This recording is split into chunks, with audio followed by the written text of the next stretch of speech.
They sound almost innocent. They roll off the tongue so easily, as if they mean nothing. Sometimes they even disguise themselves as care, as a bad joke, as a simple misunderstanding. But behind this deceptive ease, behind this polished everydayness, something much darker and more destructive often lurks. Emotional abuse isn't always screams, threats, or visible scars.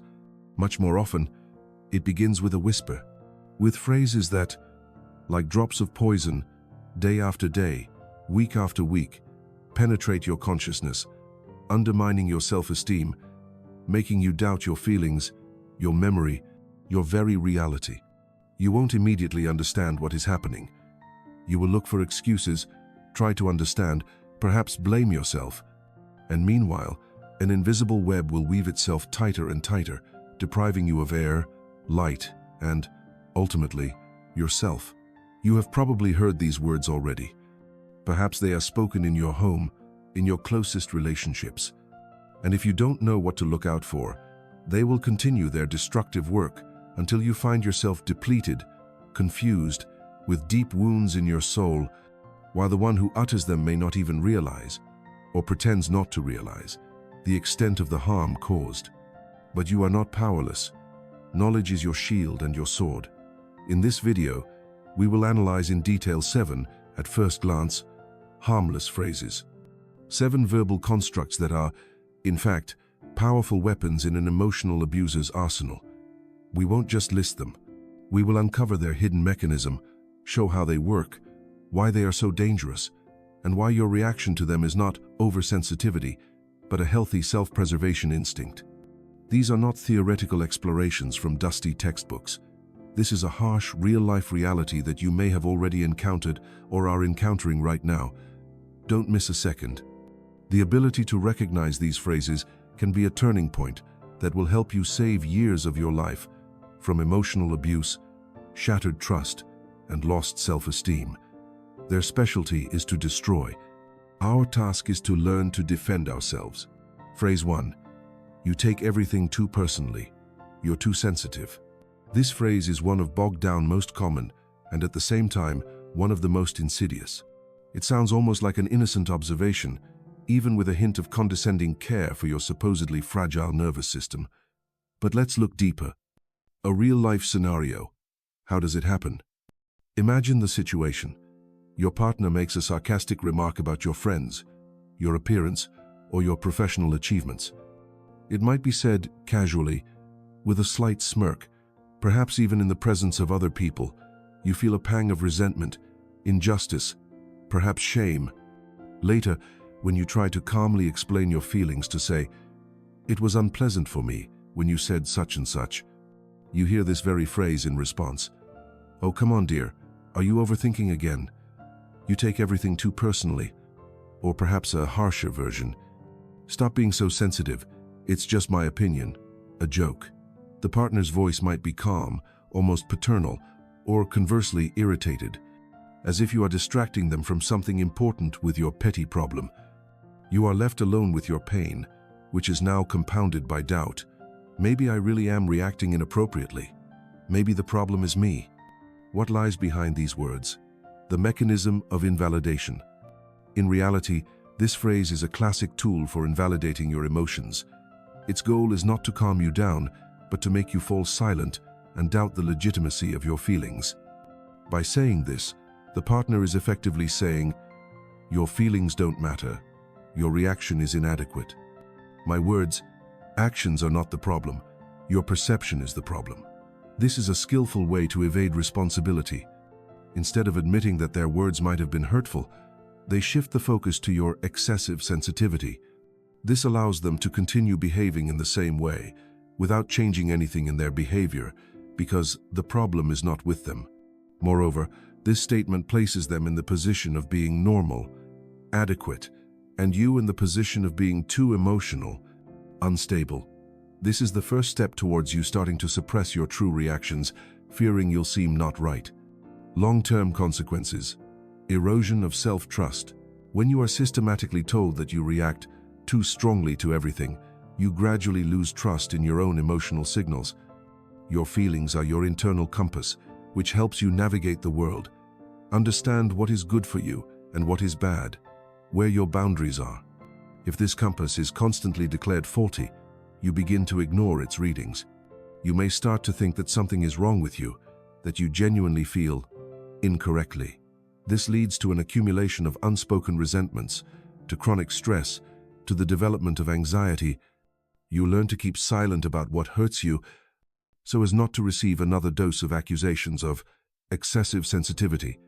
Relationships in which your feelings do not find response and respect cannot be healthy and safe. Remember, your feelings are always legitimate. They are yours, and no one has the right to tell you what you should or should not feel. Phrase 2. I was just kidding, don't you have a sense of humor? This phrase often goes hand in hand with the previous one, or is used as a standalone weapon. It is especially effective when needing to mask overt rudeness, sarcasm, or even humiliation. A real-life scenario. How does it happen? Imagine, at a party, your partner tells a funny story that puts you in an awkward light, or makes a joking comment about your appearance, intelligence, or habits. You feel your face flush, or everything inside you clenches with resentment. When you later try to express your displeasure, or if your face immediately betrays your reaction, the partner, with a surprised or even offended look, declares, "What's wrong with you? I was just kidding. Don't you have a sense of humor? You need to be able to laugh at yourself." The atmosphere instantly changes. Now you look like a spoilsport, unable to appreciate an innocent joke. Everyone present, if any, might even support the joker because he didn't mean anything by it. What lies behind these words? Passive aggression disguised as fun. Remember, humor that hurts, humiliates, or makes at least one person, especially the one it's aimed at, feel uncomfortable is not humor. It's disguised aggression. By using this phrase, the partner pursues several goals. First, they deliver a blow to you, express their contempt or dissatisfaction in a socially acceptable form. Second, they instantly absolve themselves of responsibility for what was said. After all, it's just a joke. Third, they shift the blame onto you. The problem isn't their toxic joke, but your lack of a sense of humor. You become too serious, touchy. This is a very convenient position for an abuser. They can continue their verbal attacks, and you will be afraid to react, lest you again be labeled as a person with no sense of humor. Long-term consequences: destruction of a safe space and self-esteem. In healthy relationships, humor is what brings people closer, brings joy, helps to diffuse situations. But when jokes become a weapon, the atmosphere in the relationship becomes poisoned. You stop feeling safe around your partner, constantly expecting a new trick, a new joke at your expense. This is emotionally draining. Your self-esteem suffers because you are constantly put in an unfavorable light, and your attempts to defend yourself are devalued. Over time, you might start to genuinely doubt your sense of humor, or, worse, start playing along with these jokes, laughing along with everyone at yourself, just to avoid conflict and appear to be an easygoing person. But inside, emptiness and resentment will grow. True sense of humor is never built on humiliating another. Phrase 3. If you really loved me, you would do what I want, need. This is a direct and very powerful blow to your deepest feelings. Love, affection, devotion, all these become objects of manipulation, tools for achieving the abuser's goals. A real-life scenario. How does it happen? Your partner asks you for something that goes against your plans, desires, principles, or simply your capabilities. It could be anything: canceling an important meeting for you, lending a large sum of money when you yourself are in tight circumstances, stopping communication with one of your friends or relatives, or even doing something that is morally unpleasant for you. When you try to politely refuse or explain why you can't do it, you hear the classic line, "So you don't love me. If you really loved me, you would understand and do it for me."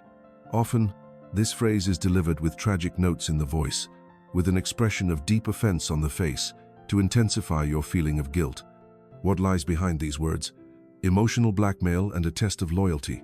This phrase is pure emotional blackmail. The partner gives you an ultimatum: either you fulfill their demand, or you prove that you don't love them. Your feelings are used as a lever of pressure.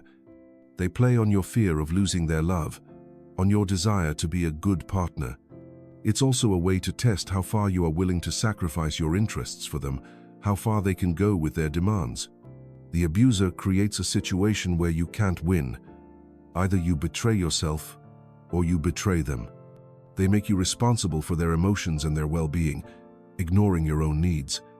If I'm unhappy, it's because you don't love me enough to make me happy. Long-term consequences: loss of self and formation of dependent relationships.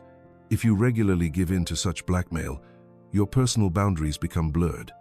You get used to putting your partner's needs and desires above your own. This leads to a loss of individuality, to an accumulation of internal dissatisfaction and resentment that will sooner or later erupt. You may find that your life revolves solely around trying to please your partner, to prove your love. This forms an unhealthy dependency, where one partner constantly demands and the other constantly gives, depleting their resources, emotional, financial, temporal. True love does not demand such sacrifices and does not issue ultimatums. It is based on mutual respect, support, and the freedom of choice for each individual. Phrase 4. It's all your fault. You made me do it. This phrase is a cornerstone in the behavior of a person who categorically refuses to take responsibility for their words, actions, and especially for their negative emotions and outbursts. A real-life scenario. How does it happen? An argument has occurred. Your partner yelled, insulted you, slammed the door, broke something, or even used physical force, which is an absolute taboo and requires immediate termination of the relationship and seeking help. When the storm has subsided, or even in the midst of it, you hear, "It's your fault. You provoked me with your words. If you hadn't started this conversation, done that, I wouldn't have lost my temper. You drove me to it." An accusatory tone, righteous anger in their eyes. They genuinely or pretend to genuinely believe that their reaction was merely a consequence of your wrong actions. What lies behind these words? Projection of blame and refusal of responsibility. This is a classic mechanism of projection and victim blaming. The abuser is unable or unwilling to admit their wrongdoing, their aggression, their inability to cope with emotions constructively. Instead, they project the blame onto you. You become the cause of their anger, their outburst, their bad mood. It's as if they are saying, "My behavior is just a reaction. The root cause is you." This is a very convenient position, as it frees them from the need to work on themselves, apologize, change. After all, if you are to blame, then you should change, not them. They can continue to behave destructively, each time finding justification in your actions. Long-term consequences. Destruction of the sense of security and formation of the scapegoat role. When you are constantly made to feel guilty for someone else's negative reactions, you begin to live in constant fear of doing something wrong. You walk on eggshells, carefully choose your words, try to anticipate your partner's mood so as not to provoke another explosion. This is incredibly exhausting and destroys the sense of security in the relationship. You stop trusting yourself, your judgments, because any word or action of yours can be interpreted as a provocation. You unwittingly take on the role of scapegoat, responsible for all the problems in the relationship. This is a path to emotional burnout, anxiety disorders, and depression. Remember firmly, every adult is fully responsible for their reactions and their behavior, regardless of what another person said or did. Before we continue, I would like to ask you a question. Have you encountered similar phrases in your life? Perhaps not only in romantic relationships, but also in communication with friends, colleagues, relatives. What feelings did they evoke in you? What helped you realize that something was wrong? Share your experience in the comments below this video. Sometimes, just by reading other people's stories, or by sharing your own, you can feel less alone in this difficult situation and see the problem from a different angle. Your story might help someone else. Phrase 5. No one will understand you, love you, put up with you like I do. This phrase is a subtle but very effective poisonous arrow aimed directly at your sense of self-worth and your belief that you deserve good treatment. A real-life scenario. How does it happen? Usually, this phrase is uttered during your moments of vulnerability. After an argument, When you are crying or expressing your dissatisfaction with your partner's behavior, or when you bring up the possibility of breaking up, the partner might adopt a sympathetic, patronizing, or even slightly tragic demeanor and say, "Well, think about it. Who else needs you like this? With your difficult character, with your problems, with your demands, no one will put up with you like I do. I'm the only one who truly understands and accepts you as you are. Others just won't bother with you." It might also sound like a veiled threat. Try to find someone better. Good luck. But you'll come back. What lies behind these words? Isolation, undermining self-esteem, and creating dependency. The main goal of this phrase is to sow fear and insecurity in you, to tie you to them more tightly. The abuser tries to convince you that you are not good enough for anyone else, that they are your only chance for a relationship, for love, for acceptance. This is done so that you are afraid to leave, even if the relationship is causing you pain. They devalue you as a person, emphasizing your flaws, real or imagined, and simultaneously elevate themselves, presenting themselves as a kind of savior who alone can endure your imperfection. This is a cunning way to create emotional dependency and isolate you from the thought of the possibility of other, healthy relationships. It's as if they are saying, "I am your ceiling. It won't get any better, so appreciate what you have, even if it causes you pain." Long-term consequences, fear of loneliness and destruction of self-belief. If you hear this often enough, you might start to believe it. Your self-esteem will steadily decline. You will begin to doubt your attractiveness, your merits, your ability to build a happy relationship with someone else. The fear of loneliness can become so strong that you will be willing to endure humiliation, neglect, and pain just to not be alone. This is a trap that is very difficult to escape. The abuser gains complete control over you because you yourself begin to believe in your worthlessness outside of this relationship. Remember, every person deserves love, respect, and understanding. And if someone tries to convince you otherwise to keep you close, it's not love. It's manipulation and control. Phrase 6. I'm doing this for your own good, because I care about you. This phrase is one of the most sophisticated because it appeals to your trust and masks control under the brightest intentions. Care becomes a pretext for violating your boundaries and suppressing your will. A real-life scenario. How does it happen? Your partner starts to interfere in your affairs, give unsolicited advice that sounds more like orders, criticize your choice of friends, work, hobbies, clothes.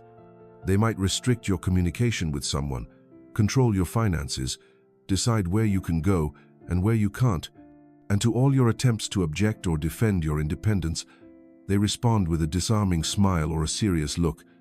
I just want what's best for you. I see that this is harming you. This person has a bad influence on you. This job is not worthy of you. I'm doing this solely out of care for you, because I love you and want to protect you. What lies behind these words? Control disguised as virtue. Don't be fooled by noble motives. In most cases, such words hide not sincere care, but a desire for total control. The abuser appropriates the right to decide what is good for you and what is not, without regard for your opinion, your desires, and your life experience. They position themselves as wiser, more experienced, better knowing how you should live. This is a way to suppress your will, to make you dependent on their decisions and their approval. Care, in this case, is a smokescreen behind which hides the desire to manage your life, to limit your freedom and autonomy. Long-term consequences: loss of independence and infantilization. If you allow your partner to constantly make decisions for you, for your own good, you gradually lose your skills for independent living, confidence in your abilities, and the capacity to make your own choices. You can turn into a led, infantile person who is afraid to take a step without the approval of the caring partner.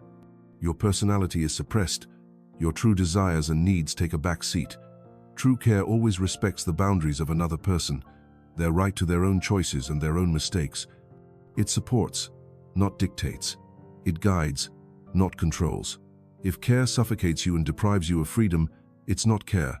It's a form of abuse. Phrase 7. You're exaggerating. You're making things up. That never happened. This is perhaps one of the most destructive phrases because it strikes at the very foundation of your personality, your perception of reality, your memory, your sanity. This is the quintessence of gaslighting, a real-life scenario. How does it happen?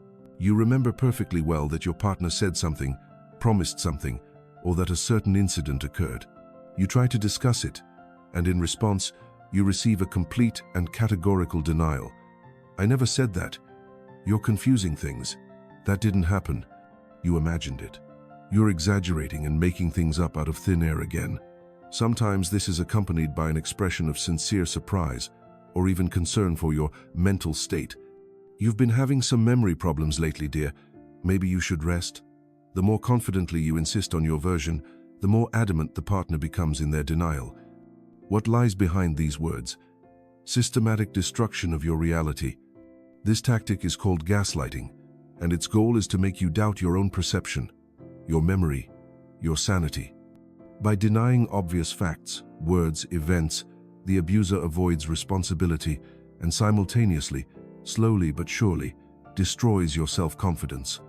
They create an alternative reality in which they are always right, and you are forgetful, inattentive, prone to fantasies, or even going crazy.